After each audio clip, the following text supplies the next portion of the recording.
Hello, welcome back to Speech Communication. In Chapter 2, we will be covering some important concepts that directly relate to your first presentation in the class. Now, I cover that first presentation in a second and independent module, and right now I will simply focus on some of the broader terms and concepts in Chapter 2. This lecture is not intended to replace reading the chapter. Okay, so as it turns out, our capacity to communicate well with people is really grounded in our sense of self, in our self-concept, and how we perceive ourselves in connection to how we perceive others very much informs our communication style, the word choices that we use, the tone of voice that we take, and our delivery of the information. It can even affect things like enunciation. A self-concept is a relatively stable set of perceptions that we hold about ourselves that often begin in childhood and that grow out of something called reflected appraisal. Now, reflected appraisal is something that everyone has, and I'll give you a short story about my husband to demonstrate it. But to give you an example from my own life, my mother used to say that I had a really soft voice and that I should speak up. So I still live with that sense that when I speak, nobody will be able to hear me. And I really have to do a lot of breathing to get myself over that, because part of my self-appraisal is I have such a soft voice, nobody will be able to hear me, and I've taken on my mother's perception of me. Now, that clearly affects communication for me because I'm always worried about it, and I am always thinking about, am I loud enough? Am I enunciating my words clearly? My husband had a similar experience with his parents who told him that no one in their family was good at math. So when he encountered difficulty with algebra and he went home for help, they said, sorry, nobody in our family is good at math. So he went back to school and just sat there not being good at math, and it affected his capacity to ask a question, a clarifying question, which it can be called perception checking. You said X, I heard Y, am I accurate? So that's the foundation of perception checking. You declare what you heard and you ask whether or not that was accurate. Is your interpretation accurate? So perception checking is a very good thing to engage in.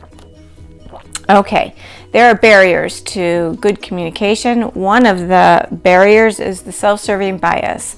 We are very good at protecting our sense of self by attributing negative things that happen to outside events instead of to ourselves. So instead of saying, yep, my math test was really horrible because I never asked a single question, we're more likely to say, got a bad test and I got a bad mark on my test because the teacher didn't like me, or because no one in my family is good at math. Instead of, I really should have studied more, I didn't ask enough questions. So avoid the self-serving bias. That is one of the concepts in the text. You also need to be aware that communication is irreversible, and so are first impressions. So our first impression is lasting, and people almost never get totally over a first impression. The good news is if you make a bad first impression and you're aware of it and you're willing to own it as something that you can control, you can more thoughtfully have a positive second impression.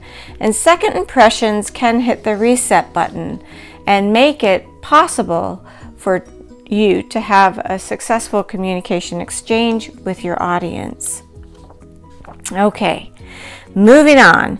Another distortion in our perception can be the halo effect, and this can very much be based on our positive impressions of another person. If we have a really positive impression of another person, it can be completely impossible for us to see a negative trait or to see a problem coming our way connected to that person. So be aware of the halo effect. So stereotypes are sort of grounded in the halo effect. You have a positive impression of a group, you identify with the group, that group becomes right. Anything not connected to that group, anything that doesn't reflect the values of that group becomes wrong. So the halo effect is weirdly connected to stereotypes. One last common tendency that can prevent us from communicating fully is to gravitate too much to the familiar. Now, again, we all do this, so it's being aware that we're doing this and being willing to take the risk to engage with people who seem superficially different from us. We have to work with all sorts of people in the world, so it's good to begin practicing finding common ground with people with whom we don't superficially share very much in common with. This requires us to address our perceptions of others and to be open. But if you want to be good at communicating, you will have to do this, and that requires empathy skills. Now, that word has been making it into the news a lot. Who has empathy? Who doesn't have empathy? Here is what empathy is. It is allowing somebody to have their experiences on their own terms and letting it be okay. And acknowledging it, right? So it doesn't mean that we have to mirror always and say, yes, that's true of me too, but simply allowing for experiences and meanings that do not necessarily reflect our own experiences, but we recognize them as valid, and we recognize those different experiences as authentic and meaningful. Okay, don't want you to mix up too much empathy with sympathy. Sympathy is when we feel sorrow on someone's behalf. I really feel horrible for those people who lost their homes to that fire. That's different than empathy. Empathy is the capacity to say, this cohort of people or this person really did experience something that's beyond my realm of experience, and I can tell it was horrible and real and authentic and true. Okay, one step that I want you to take in terms of being effective with other people and how you communicate is being aware of your own identity management. Step one, what are you wearing? Do a self-check right now. Are you dressed for bed? Are you dressed for work? And are you dressed for a social engagement? If so, what does your outfit say about you? We all brand ourselves. Now today I very intentionally wore a t-shirt that is connected to my place of employment because I share this place in common with you. And so this branding helps me establish a little bit of common ground. I'll have students who say to me on a regular basis, do I have to dress up for my presentation? And what I say is you have to dress the part. You have to look professional at the level that you need to be professional to connect with your audience. So who is the audience? Start there, and that will help you determine your dress. So no, a three-piece suit at a birthday party probably would be a little weird, right? So dress is always actually important. And yes, dress is important in a presentation. Be mindful of it. Okay.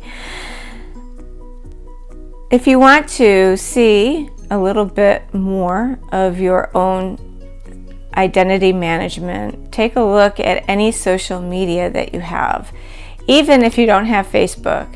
So what image, what kind of person are you trying to project to the world? These are highly cultivated images of us, and we tend to present ourselves in an ideal way instead of in the complicated way that we actually exist. That's okay.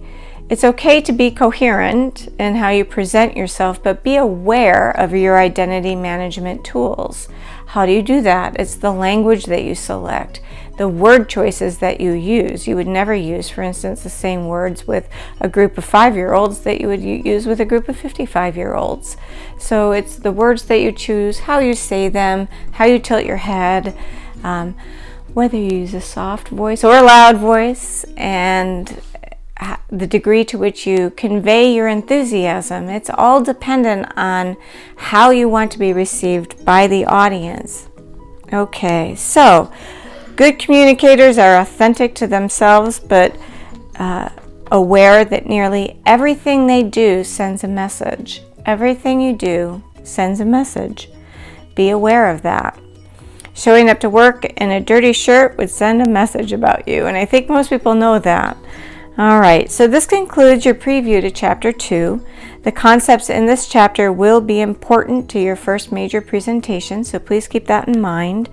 Please read the text to understand and internalize the concepts regarding self-perception, self-concept, and how we connect it to others, and how we connect with others. Okay, there we go. We are signing off.